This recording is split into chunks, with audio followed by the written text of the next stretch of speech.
My mom passed away 5 years ago, and I think of her every day. My dad went through a really bad depression, and I had to take care of myself, basically. During the Christmas holidays, my dad told me that he had been seeing someone for a while. I noticed that he was happier, and I guess I was happy for him. I didn't want him to be lonely forever, but I did feel like my mom was being erased completely. He never wanted to talk about her, and he got rid of all pictures with her in them. He said that his GF will be spending Christmas with us, and then moving in. I wasn't happy at all. I don't even know her, but I didn't say anything. I met her on Christmas, and usually my dad and I put the star on the tree that day. We would put the star on the tree and watch The Grinch. It's our tradition, and we kept it even when we were grieving my mom. It's the only tradition from when she was with us that we actually kept. When his girlfriend came over, he put the star on with her while I was in the bathroom. Also, we didn't watch The Grinch because she hates it. I know I sound spoiled and childish, but I was so angry. We've been doing this my whole life, and she just came in and destroyed it. The whole night she didn't even bother getting to know me at all. She was all over my dad and pretty much ignored me. I told my dad about how upset I was about our tradition, and he said I should grow up and that things change. I didn't like her because she gave me a bad feeling, so I never got close to her. She complained to my dad about it, and he got mad at me for not making her feel welcomed. I felt bad because she makes my dad really happy, so I tried being more friendly with her. In front of my dad, she was nice to me, but when we were alone, she ignored me or spoke to me with attitude. She even told me that I was a brat and I make my dad's life harder. I told him, but he didn't believe me and yelled at me for trying to sabotage his relationship. He said that I wanted him to die alone and be sad and that I was selfish. I was so shocked because none of it is true. My dad basically treated me like I wasn't there at all after that. I felt like I did when my mom died, all alone. I stayed up really late one night because I just couldn't sleep and wanted to sneak in a midnight snack. The GF was in the kitchen on FaceTime, so I decided to be nosy and listen. She was talking about my dad and how much she loves him. Then she said that he had this dumb daughter, and she wondered if it was too late for adoption. Her and her friend laughed at that. She said that I was a little bitch, and she hated me. Her friend then said something about boarding school or military school, but I left, so I didn't hear the rest.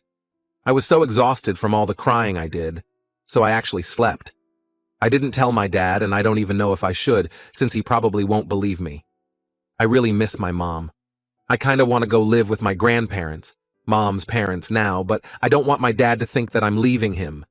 What do I do? Can I even do anything? How do I get my dad to listen to me? Would I be wrong for leaving? Update. Hi. Since my last post, I spoke to my grandparents and told them everything. I asked if I could stay with them if I wanted to, and they agreed. I then spoke to my dad again and tried to tell him how I felt and what I had heard. I didn't want to film or record because I knew that he would be mad at that and wouldn't listen.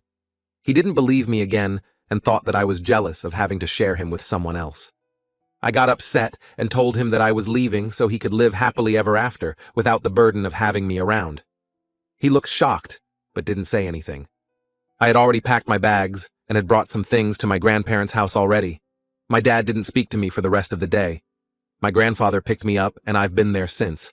I haven't gone home, and I haven't heard from my dad. My grandparents told me that they would handle my dad and that I shouldn't have to be the one doing it. I'm upset that my dad hasn't called or texted me once to see if I'm okay. At the same time, I'm feeling so much better being with my grandparents. My grandmother is probably the sweetest person ever, and my grandfather is a little rough around the edges, but he's really a softie.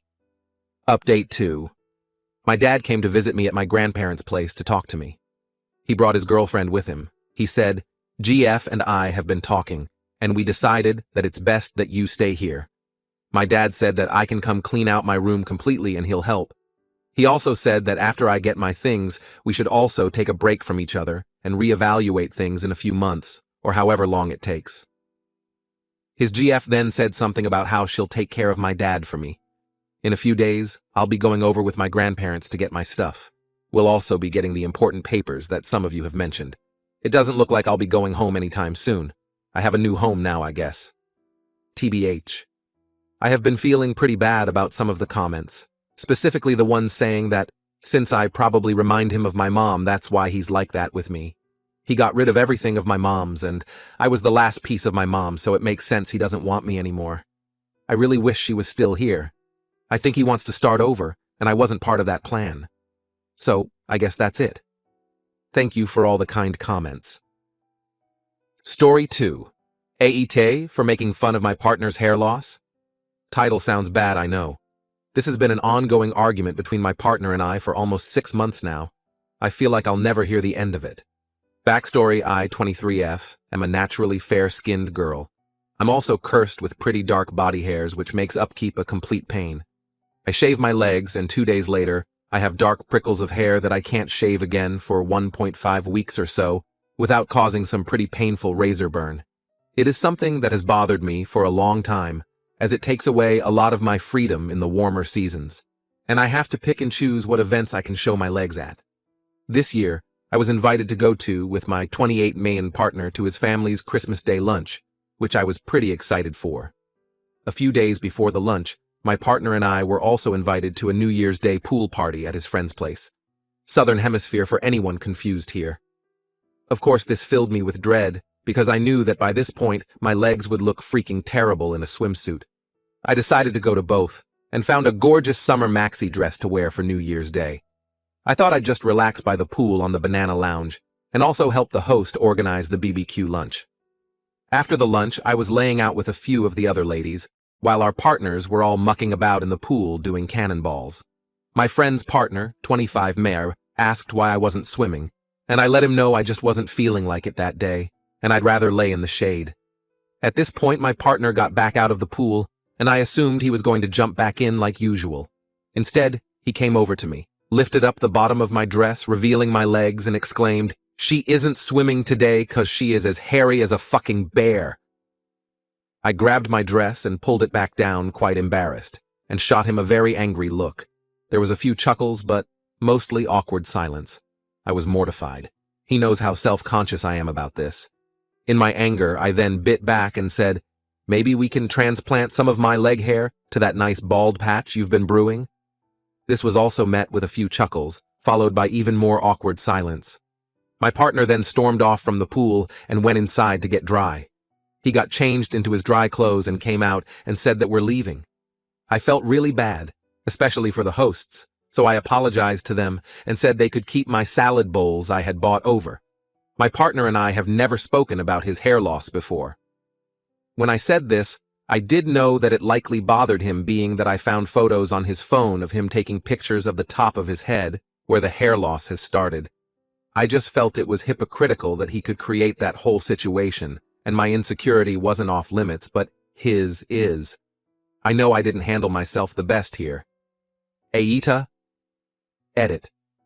Wow, this seriously blew up, thanks to all of the lovely women who took the time to leave some tips or open up to me in the DMs. I couldn't fit this in the post, but I just had my 4th laser hair removal session, and my legs are already remotely hairless. I have a few sporadic patches where I still get really thin hair, and some hair follicles still haven't dropped. I have 6 sessions left, so I would have to say it's a successful story. In regards to my partner, I'm going to try and have an open conversation with him one more time. My intention is to either communicate and clear the air, or I will be leaving him. I won't be telling him that second part, obviously, LOL. Not sure if I should show this to him yet. Update. Update for everyone. I sat him down when we both finished work, and he came over just a little over an hour ago. It was a very short conversation.